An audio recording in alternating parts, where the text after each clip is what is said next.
മനുഷ്യജീവിതത്തിലെ ഏറ്റവും വലിയ വേദന പ്രിയപ്പെട്ടവരുടെ അപ്രതീക്ഷിതമായ വേർപാടാണ്. അത്തരത്തിൽ വിങ്ങുന്ന ഓർമ്മയായി മാറിയ നിതിൻ രാജിന്റെ വിയോഗം ഒരു കുടുംബത്തെ മാത്രമല്ല, ഒരു നാടിനെ ആകെ ദുഃഖത്തിലാഴ്ത്തി.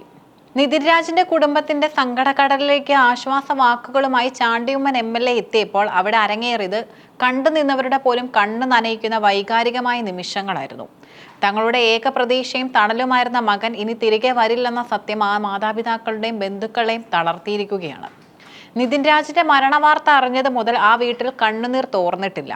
പ്രിയപ്പെട്ട മകനെ അവസാനമായി ഒരു നോക്ക് കാണാൻ എത്തിയവർക്കും ആ കുടുംബത്തെ എങ്ങനെ ആശ്വസിപ്പിക്കണമെന്ന് അറിയില്ലായിരുന്നു. ഈ സാഹചര്യത്തിലാണ് ചാണ്ടിയുമ്മൻ MLA നിതിന്റെ വീട്ടിലെത്തിയത്. വീടിന്റെ ഉമ്മറത്ത് ചാണ്ടിയുമ്മനെ കണ്ടതും നിതിന്റെ അമ്മയും സഹോദരിയും പൊട്ടിക്കരഞ്ഞുകൊണ്ട് അദ്ദേഹത്തിന്റെ അടുത്തേക്ക് വന്നു. MLA ചേർത്ത് പിടിച്ച് കരഞ്ഞപ്പോൾ അവിടെ കൂടി നിന്നവർക്കും സങ്കടം അടക്കാനായില്ല. വാക്കുകൾ കൊണ്ട് ആശ്വസിപ്പിക്കാൻ കഴിയാത്ത വിധം ആഴത്തിലുള്ളതായിരുന്നു ആ കുടുംബത്തിന്റെ വേദന. ഏറെ നേരം ആ കുടുംബാംഗങ്ങളെ ചേർത്ത് പിടിച്ച് അവരുടെ സങ്കടം കേട്ടുനിന്ന ചാണ്ടിയുമ്മന്റെ കണ്ണുകളും ഈറനണിഞ്ഞിരുന്നു. ഒരു സാധാരണ കുടുംബത്തിന്റെ വലിയ സ്വപ്നമായിരുന്നു നിതിൻ രാജ്. കഠിനാധ്വാനത്തിലൂടെ കുടുംബത്തെ കരകയറ്റണമെന്നും മാതാപിതാക്കൾക്ക് നല്ലൊരു വിശ്രമ ജീവിതം നൽകണമെന്നും ആഗ്രഹിച്ചിരുന്ന യുവാവ്. നാട്ടുകാർക്കും സുഹൃത്തുക്കൾക്കും എന്നും പ്രിയപ്പെട്ടവനായിരുന്നു നിതിൻ. നിതിന്റെ പെരുമാറ്റത്തെക്കുറിച്ചും അവൻ മറ്റുള്ളവരെ സഹായിച്ചു രീതിയെക്കുറിച്ചും നാട്ടുകാർക്ക് 100 നാവാണ്.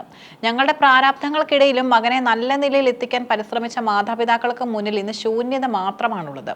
നിതിന്റെ വസ്ത്രങ്ങളും പുസ്തകങ്ങളും നോക്കി കരയുന്ന മാതാപിതാക്കളുടെ കാഴ്ച ഏതൊരു കഠിന ഹൃദയനെയും അലിയിപ്പിക്കുന്നതാണ്. നിതിൻ ബാക്കി വെച്ച സ്വപ്നങ്ങളെ കുറിച്ച് സംസാരിക്കുമ്പോൾ ആ മാതാപിതാക്കളുടെ വാക്കുകൾ ഇടറുകയായിരുന്നു. ജനപ്രതിനിധി എന്ന നിലയിൽ മാത്രമല്ല, ആ കുടുംബത്തിലെ ഒരു അംഗത്തെ പോലെയാണ് ചാണ്ടിയുമ്മൻ അവിടെ സമയം ചെലവഴിച്ചത്. രാഷ്ട്രീയ തിരക്കുകൾക്കിടയിലും ആ കുടുംബത്തിന്റെ സങ്കടത്തിൽ പങ്കുചേരാൻ അദ്ദേഹം എത്തിയത് അവർക്ക് വലിയൊരു ആശ്വാസമായി. നിതിന്റെ മാതാപിതാക്കളുടെ കൈകൾ പിടിച്ചു ചേർത്തിരുന്ന അദ്ദേഹം അവരുടെ സങ്കടങ്ങൾ കേട്ടു. സന്ദർശനത്തിന് ശേഷം മാധ്യമങ്ങളോട് സംസാരിക്കവേ ചാണ്ടിയുമ്മൻ വികാരാധീനനായി. ഈ കുടുംബത്തിന്റെ വേദന വിവരിക്കാൻ വാക്കുകളില്ല. നിതിൻ രാജിനെ പോലെയുള്ള ഒരു യുവാവിന്റെ വേർപാട് നികത്താനാവാത്ത നഷ്ടമാണ്. ഈ തകർച്ചയിൽ നിന്നും അവരെ തിരികെ കൊണ്ടുവരേണ്ടത് നമ്മുടെ എല്ലാം ഉത്തരവാദിത്തമാണ്. സാധ്യമായ എല്ലാ സഹായങ്ങളും ഈ കുടുംബത്തിന് ഉറപ്പാക്കുമെന്നും അദ്ദേഹം പറയുകയുണ്ടായി. ഉമ്മൻചാണ്ടി എന്ന ജനകീയ നേതാവിന്റെ പാത പിന്തുടർന്ന ജനങ്ങളുടെ സങ്കടങ്ങളിൽ നേരിട്ട് ഇടപെടുന്ന ചാണ്ടിയുമ്മന്റെ ഈ പ്രവൃത്തി സോഷ്യൽ മീഡിയയിലും വലിയ പ്രശംസ പിടിച്ചുപറ്റി. ഒരു മരണം ഉണ്ടാക്കുന്ന ശൂന്യത കേവലം ഒരു വ്യക്തിയുടെ അഭാവം മാത്രമല്ല, ആ വ്യക്തിയുമായി ബന്ധപ്പെട്ട അനേകം സ്വപ്നങ്ങളുടെ കൂടി തകർച്ചയാണ്. നിതിൻ രാജ് തന്റെ കുടുംബത്തിന് വേണ്ടി കണ്ടിരുന്ന സ്വപ്നങ്ങളെല്ലാം ഒരൊറ്റ നിമിഷം കൊണ്ട് ഇല്ലാതായിരിക്കുന്നു. മകന്റെ വിവാഹവും ഭാവി ജീവിതവും സ്വപ്നം കണ്ടിരുന്ന ആ വീട്ടിൽ നിന്ന് മരണത്തിന്റെ നിശബ്ദതയും വിങ്ങുന്ന കരച്ചിലുകളും മാത്രമാണുള്ളത്. നാട്ടിലെ സാംസ്കാരിക സാമൂഹിക പ്രവർത്തനങ്ങളിൽ സജീവമായിരുന്ന നിതിന്റെ വേർപാട് ആ നാട്ടിലെ യുവാക്കൾക്കിടയിലും വലിയ ശൂന്യതയാണ് ഉണ്ടാക്കിയിരിക്കുന്നത്.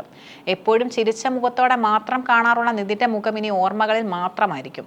നിതിൻ രാജിന്റെ കുടുംബത്തിന്റെ സങ്കടം മാറ്റാൻ നമുക്ക് ആർക്കും കഴിയില്ല. എങ്കിലും ആ തകർച്ചയിൽ അവർക്ക് താങ്ങായി നിൽക്കാൻ നമുക്ക് സാധിക്കും. ചാണ്ടിയുമ്മനെ പോലെയുള്ള പൊതുപ്രവർത്തകരുടെ ഇടപെടലുകൾ ആ കുടുംബത്തിന് നൽകുന്ന മാനസിക പിന്തുണയും ചെറുതല്ല. നിതിൻ രാജ് എന്ന യുവാവിന്റെ മായാത്ത സ്മരണകൾക്ക് മുന്നിൽ പ്രണാമം അർപ്പിക്കുന്നതോടൊപ്പം ആ കുടുംബത്തിന് ഈ വലിയ ആഘാതം സഹിക്കാൻ കരുത്ത് ലഭിക്കട്ടെ എന്ന് നമുക്ക് പ്രാർത്ഥിക്കാം. നഷ്ടപ്പെട്ടത് ഒരു കുടുംബത്തിന്റെ ജീവശ്വാസമാണ്. ആ ശൂന്യത നികത്താൻ ആർക്കും കഴിയില്ലെങ്കിലും ആ മാതാപിതാക്കളെ ഒറ്റപ്പെടുത്താതിരിക്കാനും ഓരോരുത്തർക്കും ബാധ്യതയുണ്ട്. നിതിന്റെ ഓർമ്മകൾ ആ നാടിന്റെ ഹൃദയത്തിൽ എന്നും ഉണ്ടാകും.